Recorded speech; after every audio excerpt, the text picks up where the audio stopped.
जय हिंद साथियों, welcome to defence inside India.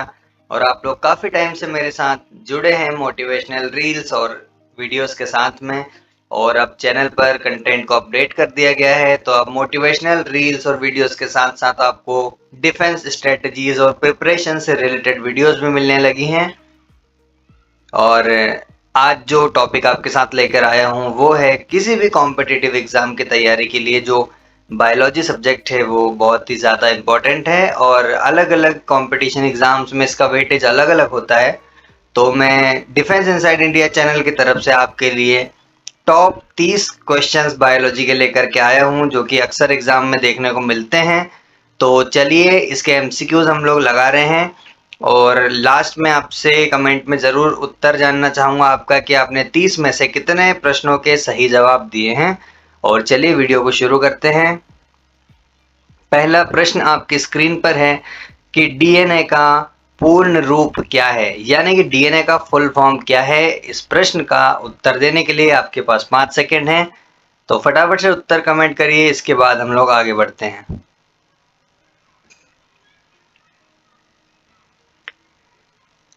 तो इसका सही उत्तर आएगा ऑप्शन नंबर ए, यानी कि deoxy ribo nucleic acid. DNA का फुल फॉर्म या कहें कि डीएनए का फुल रूप, डीएनए का पूर्ण रूप क्या है, तो सही उत्तर है डाईऑक्सी राइबो न्यूक्लिक एसिड। चलिए बढ़ते हैं अगले प्रश्न की तरफ। और अगला प्रश्न आपके सामने है कि मानव शरीर का सबसे बड़ा अंग कौन सा है साथियों। बहुत ही आसान सा प्रश्न है और इसका उत्तर मुझे नहीं लगता कि इसके लिए 5 सेकंड भी लगेंगे। तो जल्दी से अपना आंसर कमेंट करिए, फिर बढ़ते हैं अगले प्रश्न की तरफ। प्रश्न दोहरा देता हूँ, प्रश्न है कि मानव शरीर में सबसे बड़ा अंग कौन सा है। ऑप्शंस आपके सामने हैं, हृदय, यकृत, त्वचा या फिर मस्तिष्क। इसका सही उत्तर आएगा दोस्तों ऑप्शन नंबर सी, यानी कि त्वचा, हमारी स्किन। चलिए बढ़ते हैं अगले प्रश्न की तरफ। प्रकाश संश्लेषण किस वर्णक की मदद से होता है। दोस्तों पौधों में जो प्रकाश संश्लेषण होता है जिससे उन्हें खाना मिलता है, उन्हें ऊर्जा मिलती है, तो वो किस वर्णक की मदद से होता है। ऑप्शंस आपके सामने हैं, हीमोग्लोबिन, मेलानिन, क्लोरोफिल या फिर कैराटिन। इसका सही सही आंसर है ऑप्शन नंबर सी, यानी कि क्लोरोफिल। ऑप्शन नंबर सी इसका सही आंसर है दोस्तों। चलिए बढ़ते हैं अगले प्रश्न की तरफ। अगला प्रश्न आपके सामने है कि डीएनए की नकल किस स्टेज में या फिर किस चरण में होती है, जिसको कि रेप्लिकेशन कहा जाता है। ऑप्शंस आपके सामने हैं, G1 stage, G2 stage, S stage या फिर M स्टेज। फटाफट इसका आंसर कमेंट करिए, फिर बढ़ते हैं अगले प्रश्न की तरफ। इस प्रश्न का सही उत्तर है ऑप्शन नंबर सी, यानी कि एस चरण। ऑप्शन नंबर सी इसका सही उत्तर है।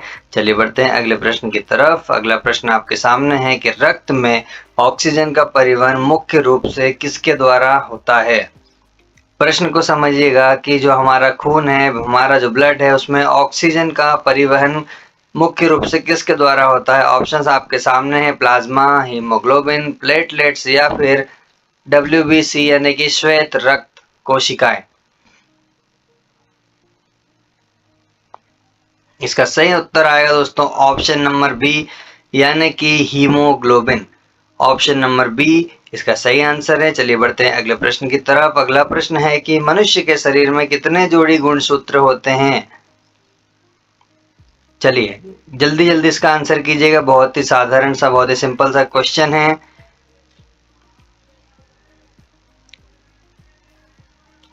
तो इसका सही आंसर आएगा दोस्तों ऑप्शन नंबर ए, यानी कि 23। चलिए बढ़ते हैं अगले प्रश्न की तरफ। कौन सा हार्मोन लड़ो या भागो प्रतिक्रिया के लिए उत्तरदायी है दोस्तों। बहुत ही इजी क्वेश्चन है। ऑप्शंस आपके सामने हैं, इंसुलिन, एड्रेनालिन, थायरोक्सिन या फिर मेलाटोनिन। इसका सही आंसर आएगा ऑप्शन नंबर बी, यानी कि एड्रेनालिन। चलिए बढ़ते हैं अगले प्रश्न की तरफ। पाचन तंत्र में एंजाइम पेप्सिन किसे पचाता है? हमारा जो डाइजेस्टिव सिस्टम है उसमें जो एंजाइम पेप्सिन पाया जाता है, तो ये किस चीज को पचाने का काम करता है? वसा को, कार्बोहाइड्रेट को, प्रोटीन को या फिर फाइबर को? इसका सही उत्तर आएगा दोस्तों ऑप्शन नंबर सी, यानी कि प्रोटीन को। प्रोटीन को पचाने के लिए पेप्सिन एंजाइम काम करता है। चलिए बढ़ते हैं अगले प्रश्न की तरफ। रेड ब्लड सेल्स यानी कि लाल रक्त कोशिकाएं कहाँ बनती हैं? यकृत में, अस्थि मज्जा में, गुर्दे यानी लिवर में या फिर तिल्ली में?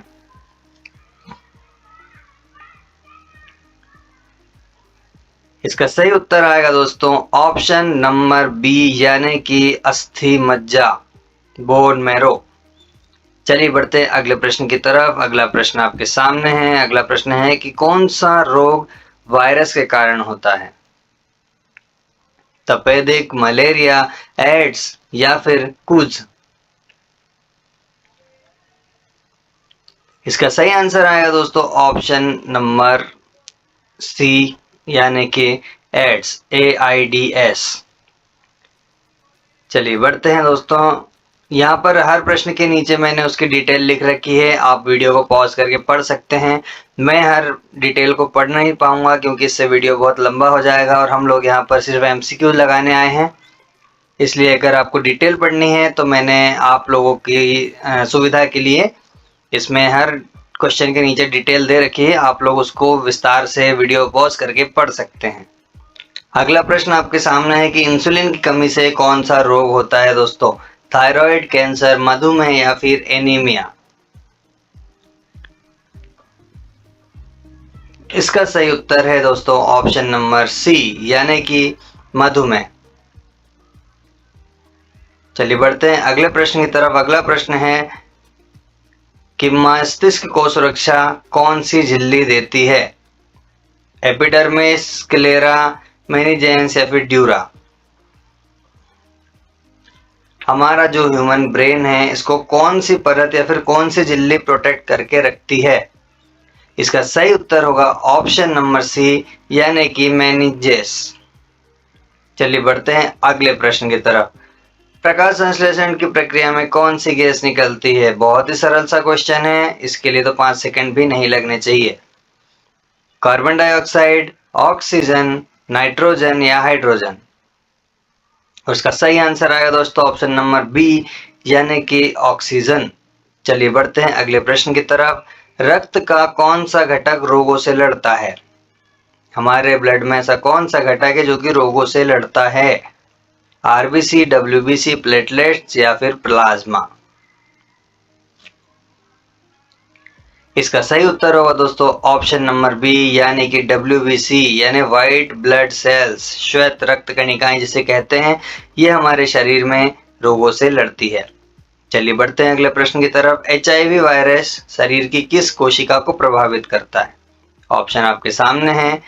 RBC यानी लाल रक्त कोशिकाएं, त्वचा की कोशिकाएं, T लिम्फोसाइट या फिर प्लेटलेट्स? इसका सही आंसर आया दोस्तों ऑप्शन नंबर सी, यानी कि T लिम्फोसाइट। बढ़ते हैं अगले प्रश्न की तरफ। अगला प्रश्न है कि कौन सा विटामिन सूर्य की रोशनी से बनता है? वेरी इजी क्वेश्चन, इसके लिए 5 सेकंड का टाइम भी नहीं लेंगे और डायरेक्ट इसका आंसर देखते हैं। सही आंसर है ऑप्शन नंबर डी, यानी कि विटामिन डी। इसका सही उत्तर आएगा दोस्तों विटामिन डी सूर्य की किरणों से बनता है। और बढ़ते हैं अगले प्रश्न की तरफ। अगला प्रश्न है कि किस रोग में शरीर की रोग प्रतिरोधक क्षमता या रोग प्रतिरोधक प्रणाली खुद के खिलाफ काम करने लगती है? एड्स, ऑटो इम्यून रोग, कैंसर या फिर डेंगू? इसका सही आंसर आएगा दोस्तों ऑप्शन नंबर बी, यानी कि ऑटो इम्यून रोग। इस रोग में शरीर की जो रोग प्रतिरोधक प्रणाली है वो खुद के खिलाफ यानी खुद के ही विरोध में काम करने लगती है। चलिए बढ़ते हैं अगले प्रश्न की तरफ। अगला प्रश्न है कि सबसे तेज बढ़ने वाला ऊतक यानी हमारे शरीर का सबसे तेजी से बढ़ने वाला ऊतक या फिर टिश्यू कौन सा है? हड्डी, मांसपेशी, त्वचा या फिर बाल? इसका सही आंसर आएगा दोस्तों ऑप्शन नंबर डी, यानी कि बाल, जो कि शरीर का सबसे तेजी से बढ़ने वाला टिश्यू है चलिए बढ़ते हैं अगले प्रश्न की तरफ। अगला प्रश्न है कि कौन सा हार्मोन गर्भधारण के दौरान बनता है? टेस्टोस्टेरोन, प्रोजेस्टेरोन, थायरॉक्सिन या फिर इंसुलिन? तो इसका सही आंसर आएगा दोस्तों ऑप्शन नंबर बी यानी कि प्रोजेस्टेरोन। चलिए बढ़ते हैं अगले प्रश्न की तरफ। अगला प्रश्न है आपके सामने कि कौन सा जीवाणु दूध को दही में बदलता है? दोस्तों रासायनिक प्रक्रिया का ये एक उदाहरण भी है, तो जल्दी से इसका आंसर कमेंट करिएगा। वायरस या फिर जीवाणु कौन सा है जो दूध को दही में बदल देता है? ऑप्शंस आपके सामने हैं और इसका सही आंसर होगा ऑप्शन नंबर बी यानी कि लैक्टोबैसिलस। चलिए बढ़ते हैं अगले प्रश्न की तरफ। अगला प्रश्न है आपके सामने कि मनुष्य का सामान्य रक्तचाप क्या होता है? यानी कि मनुष्य का सामान्य रक्तचाप या रक्त की गति क्या होती है? ऑप्शंस आपके सामने हैं और इसका सही उत्तर आएगा ऑप्शन नंबर सी यानी 120 से लेकर के 80।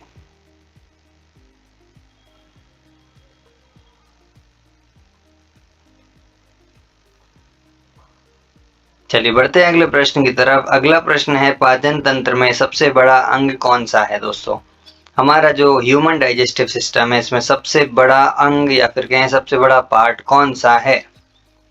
ऑप्शंस आपके सामने हैं आमाशय, छोटी आंत, बड़ी आंत या फिर यकृत यानी कि लीवर। और इसका सही आंसर आएगा दोस्तों ऑप्शन नंबर बी यानी कि छोटी आंत। जी हाँ दोस्तों, छोटी आंत ही वो अंग है जो कि हमारे पाचन तंत्र में सबसे अधिक पाई जाती है या फिर सबसे बड़ी पाई जाती है। चलिए बढ़ते हैं अगले प्रश्न की तरफ। रक्त का कौन सा घटक थक्के बनाता है? या फिर इसको दूसरे तरीके से भी पूछा जा सकता है कि रक्त के थक्के जमने में कौन सा घटक उत्तरदायी है? आरबीसी, डब्ल्यूबीसी, प्लेटलेट्स या फिर प्लाज्मा? और इसका सही आंसर आएगा ऑप्शन नंबर सी यानी कि प्लेटलेट्स, जिनके कारण हमारे खून के थक्के जम जाते हैं। और अगला प्रश्न आपके सामने है कि कौन सा अंग शरीर में विषैले पदार्थ को डिटॉक्स करता है? हमारे शरीर में किसी भी विषैले पदार्थ के चले जाने पर कौन सा अंग है जो कि उसे साफ करता है? हमारे फेफड़े, लिवर, आंत या फिर तिल्ली? इसका सही आंसर आएगा दोस्तों ऑप्शन नंबर बी यानी कि यकृत अर्थात के हमारा लिवर। चलिए बढ़ते हैं अगले प्रश्न की तरफ। लाल रक्त कोशिकाओं का जीवन काल क्या है? 10 दिन, 30 दिन, 60 दिन या 120 दिन? तो इसका सही आंसर आएगा दोस्तों ऑप्शन नंबर डी यानी कि 120 दिन, यानी कि लगभग 4 महीने। चलिए बढ़ते हैं अगले प्रश्न की तरफ। कौन सी ग्रंथि शरीर का तापमान नियंत्रित करती है? थायराइड, पीनियल, हाइपोथैलेमस या फिर पिट्यूटरी? इसका सही आंसर आएगा दोस्तों ऑप्शन नंबर सी यानी कि हाइपोथैलेमस, जो कि शरीर का तापमान नियंत्रित करती है। चलिए बढ़ते हैं अगले प्रश्न की तरफ। अगला प्रश्न आपके सामने है कि रक्त में सबसे अधिक कौन सा घटक होता है? आरबीसी, डब्ल्यूबीसी, प्लाज्मा या फिर प्लेटलेट्स? और इसका सही उत्तर आएगा दोस्तों ऑप्शन नंबर सी यानी कि प्लाज्मा हमारे रक्त में सबसे अधिक मात्रा में पाया जाता है। चलिए बढ़ते हैं अगले प्रश्न की तरफ। फेफड़ों की कार्यात्मक इकाई क्या है? श्वसन नलिका, एल्वियोली, ब्रोंकस या फिर ट्रेकिया? और इसका सही आंसर आएगा दोस्तों option number B. Option number B इसका सही आंसर है दोस्तों। चलिए बढ़ते हैं अगले प्रश्न की तरफ। अगला प्रश्न आपके पास है थायराइड हार्मोन की कमी से कौन सी स्थिति होती है? यदि हमारे शरीर में थायराइड हार्मोन की कमी हो जाए तो कौन सी स्थिति पैदा होती है? मधुमेह यानी शुगर, हाइपोथायराइडिज्म या फिर स्कर्वी या फिर रिकेट्स? इसका सही आंसर आएगा दोस्तों ऑप्शन नंबर बी, हाइपोथायराइडिज्म। चलिए बढ़ते हैं अगले प्रश्न की तरफ। अगला प्रश्न है कि सबसे छोटा हड्डी वाला अंग कौन सा है? ये प्रश्न परीक्षा की दृष्टि से इंपॉर्टेंट है, पूछा जा सकता है, तो बहुत ही फोकस के साथ में इसका जवाब दीजिए। इसके ऑप्शंस आपके सामने हैं दोस्तों। आंख, कान, उंगली या पैर का अंगूठा? इसका सही उत्तर है दोस्तों ऑप्शन नंबर बी, यानी कि कान। कान में स्टेपिस नाम की हड्डी होती है जो कि शरीर की सबसे छोटी हड्डी होती है। इसको भी आप लोग ध्यान रखें। और मैं एक बार रिपीट कर देता हूं कि मैंने हर प्रश्न के नीचे उसका उत्तर और उसकी व्याख्या जो कि उसका डिस्क्रिप्शन है वो दे के रखा है। आप इसे वीडियो पॉज करके एक बार जरूर पढ़ लें, जिससे आपको फैक्ट्स भी याद रखने में आसानी होगी। चलिए बढ़ते हैं अगले प्रश्न की तरफ। मानव कोशिका में पाई जाने वाली ऊर्जा की इकाई क्या है? जो हमारे ह्यूमन सेल्स है इनमें पाई जाने वाली ऊर्जा की इकाई क्या है? आरएनए, एटीपी, डीएनए या फिर एमआरएनए? इसका सही उत्तर आएगा दोस्तों ऑप्शन नंबर बी, यानी कि एटीपी। हमारे शरीर में ऊर्जा का निर्माण किसके फॉर्म में होता है? तो उसका उत्तर भी एटीपी ही आएगा दोस्तों।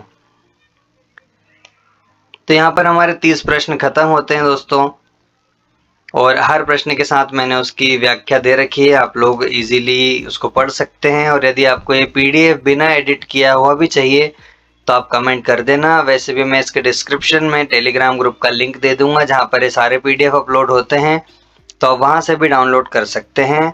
साथ ही मैं पीडीएफ की लिंक डायरेक्ट भी डिस्क्रिप्शन में दे दूंगा, तो आप वहाँ से भी डाउनलोड कर सकते हैं। इसके अलावा यदि आप व्हाट्सएप चैनल से जुड़ना चाहें तो उसकी लिंक भी आपको डिस्क्रिप्शन में ही मिल जाएगी। और दोस्तों एमसीक्यूज लगाना बहुत ज़रूरी है किसी भी कॉम्पिटिटिव एग्ज़ाम की तैयारी के लिए, क्योंकि आप सिर्फ तैयारी करके और एग्ज़ाम देंगे तो आपके लिए डिफ़िकल्ट हो सकता है। और मैंने बहुत ज़्यादा क्वेश्चन नहीं लिए हैं, मैं अधिकतर 30 या 50 क्वेश्चन के ही वीडियो बनाता हूँ, क्योंकि वीडियो बहुत लंबा हो जाए तो आप लोगों को भी लंबे वीडियो देखने में आपका भी समय लगता है। और आप अगर मेरी स्पीड बोलने में कम या ज़्यादा लगती है तो आप लोग स्पीड बढ़ाकर भी देख सकते हो, क्योंकि थोड़ा सा समय आपको सोचने के लिए भी चाहिए होता है एक सवाल के जवाब में। तो इसके लिए मैं 5 सेकंड या 4-5 सेकंड का समय ले लेता हूँ। और चलिए वीडियो को यहीं तक वीडियो था तो इसको ख़त्म करते हैं। और अगर आप लोग चैनल पर पहली बार आए हो तो चैनल को सब्सक्राइब कर लीजिए, क्योंकि मैं इसी तरह की वीडियोस एजुकेशन से रिलेटेड मोटिवेशनल वीडियोस, चाहे आप एनडीए की तैयारी कर रहे हो या फिर डिफेंस के किसी भी एग्ज़ाम की तैयारी कर रहे हो, यूपीएससी, एमपीपीएससी या किसी स्टेट पीसीएस की तैयारी कर रहे हो, चाहे कांस्टेबल की कर रहे हो, इस चैनल पर आपको हर तरह का कंटेंट अवेलेबल है। साथ ही इस पे आर्मी ऑफिसर्स और पुलिस ऑफिसर्स और या फिर सिविल सर्वेंट हैं तो उनके पॉडकास्ट भी होते रहते हैं, तो आप चाहें तो उन्हें भी देख सकते हैं। और अपकमिंग जो पॉडकास्ट है मेरा जो एसीपी सर के साथ आने वाला है, तो जैसे ही आएगा मैं आपको उसके लिए पहले इन्फॉर्म कर दूंगा, तो उसे भी आप लोग ज़रूर देखिएगा। और आपने इतना प्यार दिया चैनल को, 10,000 सब्सक्राइबर कंप्लीट हो चुके हैं और लगातार ये संख्या बढ़ती जा रही है। तो यदि आप लोग पहली बार चैनल पर आए हैं तो प्लीज़ चैनल को सब्सक्राइब कर लीजिए इसी तरह के कंटेंट और देखने के लिए। चलिए धन्यवाद, जय हिंद।